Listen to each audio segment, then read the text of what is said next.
Hi, this is John Rogers from JR Mastering. In this video, we're going to talk about setting your volume levels in mixing. If you enjoy this video, please like, share, and subscribe to my channel. This will allow me to create more advanced videos, and I'll have some prize giveaways too. A very common mistake I see for new sound engineers when mixing a song is they like to always raise the volume of tracks when they want to balance things out. It's always louder. They'll make the kick louder, and they make the bass louder. Now the guitars need to be louder. They're too loud. Let's go back to the kick and bass and make that louder again. And before you know it, the entire mix is over zero level and completely distorted, and you have to start your mix all over again.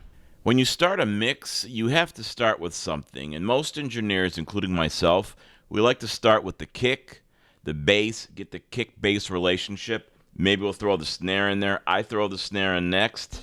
You want to start out with that. This example here, we have a kick-snare combo, and it's peaking about 6. We're at about 6 dBs below zero level. That gives us a lot of room if we're going to add something if it's a little bit louder than the drum. But that's basically where we want to start out, somewhere around there. So then when I bring in the bass, I'm going to set the level compared to that drum. So we're going to make the bass and drum sound good together. If the bass is too loud, I'm going to make it lower. Don't make the drum louder, make the bass lower.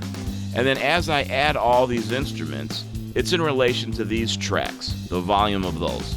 So the guitar has to sound good compared to the tracks, my initial tracks, my drum and my bass. If the guitars are too loud, they go lower. We don't make the drum and bass louder. We keep everything a constant.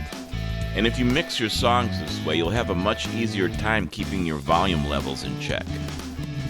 One thing I like to throw in is that the song does evolve. It does change.